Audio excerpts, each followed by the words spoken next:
Bonjour à tous. Content de pouvoir partager avec vous ma petite histoire. En mai 2018, alors que je m'aventure dans une ancienne pépinière, je tombe nez à bec, si j'ose dire, avec 3 hiboux moyen-ducs âgés d'un bon mois. Silencieux, immobiles, droits comme des i, ils attendent patiemment que la nuit vienne pour être ravitaillés par leurs parents. Nul doute que cette parcelle, isolée au beau milieu des champs cultivés, est leur lieu de nidification. Maintenant avisé, au début du printemps 2019, après avoir recueilli quelques infos supplémentaires sur ce beau nocturne, motivé comme jamais, j'ai recherché activement son aire, enfin, un ancien nid plutôt, susceptible de l'intéresser. Mais en vain.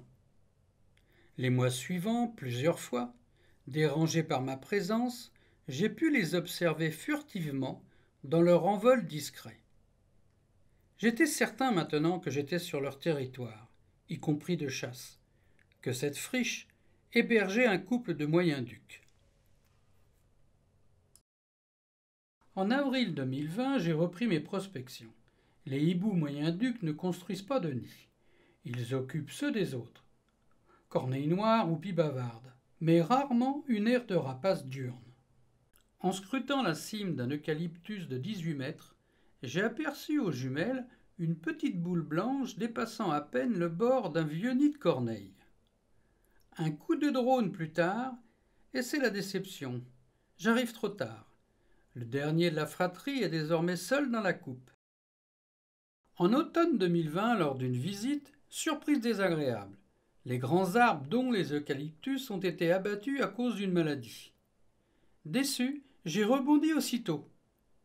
Avec l'aval du propriétaire, j'ai décidé d'installer 2 nids artificiels, espacés de 20 mètres, dans une grande et épaisse haie de houx haut de 10 mètres, sachant que l'espèce affectionne particulièrement ces arbres à feuilles persistantes pour se reproduire. J'ai acheté donc 2 nids, seulement 2, en raison du prix déjà, mais surtout que, statistiquement, il est peu probable que le locataire souhaité et tant convoité l'occupe. Une année est passée, mais mi-avril 22, la chance me sourit. J'aperçois et reconnais les plumes caudales du hibou dépassant de l'une des corbeilles d'osier. L'idée était bonne. Il l'a acceptée.